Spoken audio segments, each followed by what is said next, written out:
रात के उस स्याह अंधेरे में एक गुनाह हो रहा था, लेकिन उस गुनाह को करने वाले दो लोग जानबूझकर उसे अंजाम दे रहे थे। और वे दो लोग थे अक्षरा और दिलीप। अक्षरा ने दिलीप को कसकर अपनी बाहों में पकड़ा हुआ था और दिलीप अक्षरा की नशीली आंखों में डूबा हुआ था।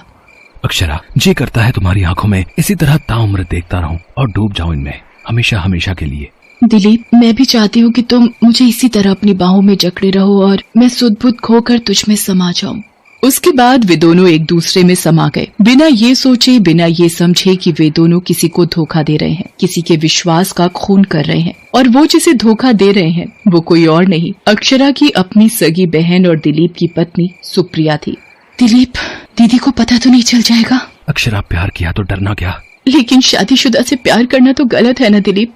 ठीक है, फिर चली जाओ मुझे छोड़कर। यही तो नहीं कर सकती, अब मैं तुम्हारे बिना नहीं जी सकती। ये कहकर अक्षरा ने एक बार फिर से दिलीप को जोर से गले लगा लिया।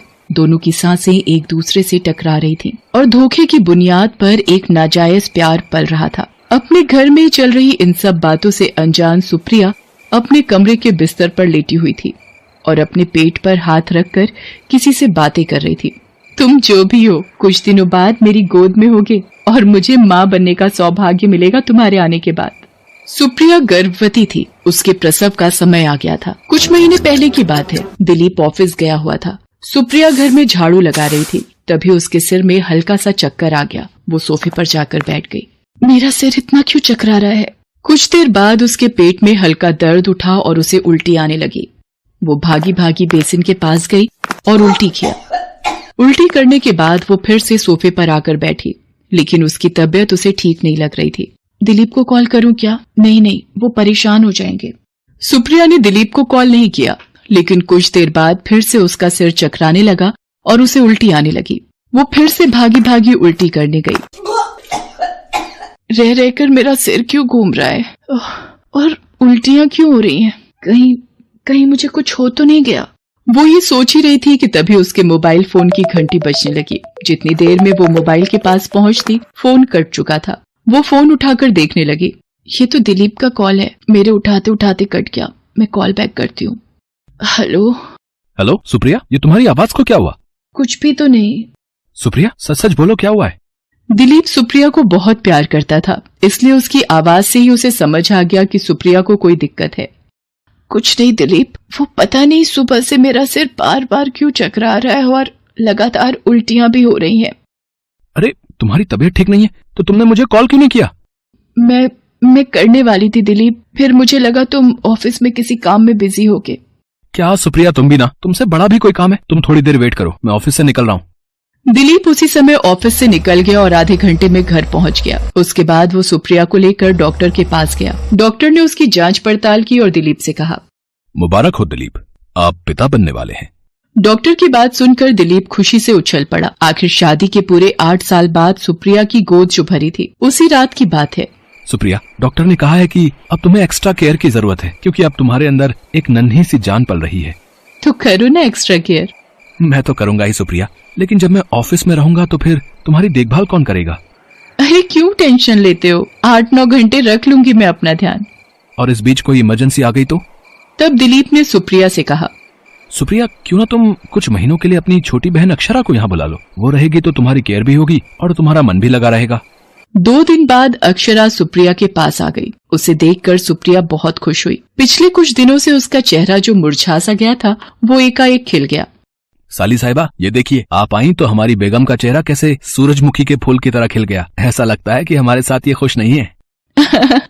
दिलीप, ये तुम कैसी बातें करने लगे? तुम्हारे साथ तो मैं इतनी खुश हूँ कि उसकी कोई सीमा नहीं है। अरे पगली, तुम तो इमोशनल हो गई। मैं तो मजाक कर रहा था। जीजा जी, मजाक का रिश्ता आपका मेरे साथ है। आपको जितना मजाक करना है मेरे साथ करिए। अभी कुछ दिन मेरी दीदी को बख्श दीजिए। अरे बिल्कुल, मजाक क्या, मैं वो हर काम करूंगा जो सुप्रिया के साथ करता हूँ। आखिर साली आधी घरवाली जो होती है। उसकी बात सुनकर सभी खिलखिलाकर हंस पड़े। अक्षरा ने सुप्रिया और घर की जिम्मेदारी अच्छी तरह से संभाल ली। दिलीप इस बात से बेहद खुश था। एक दिन की बात है, अक्षरा किचन में काम कर रही थी, तभी उसे एक छिपकली दिखी। डर के मारे वो चीख पड़ी, आ छिपकली! संयोग से उस समय दिलीप किचन में कोई बर्तन रखने गया हुआ था। आनन फानन में अक्षरा ने दिलीप को कस के पकड़ लिया। जीजा जी, छिपकली छिपकली। अरे साली साहिबा, छिपकली तो है, कोई शेर नहीं। लेकिन अक्षरा ने दिलीप की बात का कोई जवाब नहीं दिया और उसे जोर से पकड़े रही। दिलीप को भी अब ये अच्छा लगने लगा था और शायद अक्षरा को भी। साली साहिबा, छिपकली चली गई, अब तो मुझे छोड़ दीजिए। दिलीप की बात सुनकर अक्षरा झेप गई, लेकिन उसी दिन उन दोनों के बीच प्रेम का एक बीज पनप गया। दोनों ज्यादा से ज्यादा समय एक दूसरे के साथ बिताना चाहते। दोनों घंटों बातें भी किया करते। सुप्रिया को ये सब बिल्कुल नॉर्मल लगता। सुप्रिया गहरी नींद में थी, लेकिन दिलीप और अक्षरा अपने अपने बिस्तर पर करवटें बदल रहे थे। थोड़ी देर बाद दिलीप उठा और अक्षरा के कमरे में चला गया। जीजा जी, आप इस समय मेरे कमरे में? नींद नहीं आ रही थी साली साहिबा। तो मैं क्या कोई नींद की गोली हूँ जो मेरे पास आ गए? नींद की गोली तो नहीं, लेकिन एक सुकून है तुम में। तेरे पास बैठना, बातें करना, शायद दुनिया में इससे प्यारा अब मुझे कुछ भी नहीं लगता है। अक्षरा, पता नहीं मुझे ऐसा क्यों लगने लगा है कि मैं तुमसे प्यार करने लगा हूँ। दिलीप की बातों को सुनकर अक्षरा जरा सा भी नहीं चौंकी, क्योंकि वो खुद भी दिलीप यानी अपने जीजा जी के लिए वैसा ही महसूस करने लगी थी। जीजा जी, ये तो आप मेरे दिल की बात बोलने लगे हैं। मैं भी आपके लिए ऐसा ही महसूस करती हूँ। आई लव यू जीजा जी। जीजा जी नहीं, दिलीप बोलो। उस दिन उन दोनों ने सारी सीमाएं लांघ दी और फिर तो ये सिलसिला चल निकला। सुप्रिया बहुत ही भोली थी, उसे उन दोनों पर बिल्कुल भी शक नहीं होता था। लेकिन वो कहते हैं ना कि पाप का घड़ा एक दिन फूटता ही है। तभी सुप्रिया को प्रसव पीड़ा शुरू हो गई और उसकी नींद खुल गई। उसने अपने बिस्तर के बगल में देखा तो दिलीप वहां नहीं था। दिलीप, दिलीप। लेकिन दिलीप तक सुप्रिया की आवाज नहीं पहुंची। वो बेचारी खुद से उठी और बाहर निकली। तभी उसे दूसरे कमरे से दिलीप और अक्षरा की धीमी धीमी हंसी की आवाज आई। वो धीरे धीरे कदमों से दूसरे कमरे की ओर बढ़ी और उसने अपनी बहन और अपने पति को पहली बार उस अवस्था में देख लिया जिसके बारे में वो सपने में भी नहीं सोच सकती थी। उसे देखकर सुप्रिया को गहरा सदमा लगा। दिलीप, अक्षरा, क्या है ये? क्या है? तुम दोनों क्या कर रहे हो? दीदी, वो सुप्रिया, जो तुम समझ रही हो वैसा कुछ भी नहीं है। सुप्रिया की आंखों से आंसू निकले ही जा रहे थे। ऊपर से प्रसव पीड़ा का दर्द भी असहनीय हो रहा था। आह! सुप्रिया कराहते हुए गिर गई और बेहोश हो गई। अक्षरा और दिलीप उसे तुरंत अस्पताल लेकर गए। डॉक्टर ने उसे एडमिट कर लिया और तुरंत ही ऑपरेशन की बात कही, लेकिन लाख कोशिश के बावजूद वो सुप्रिया के बच्चे को नहीं बचा सके।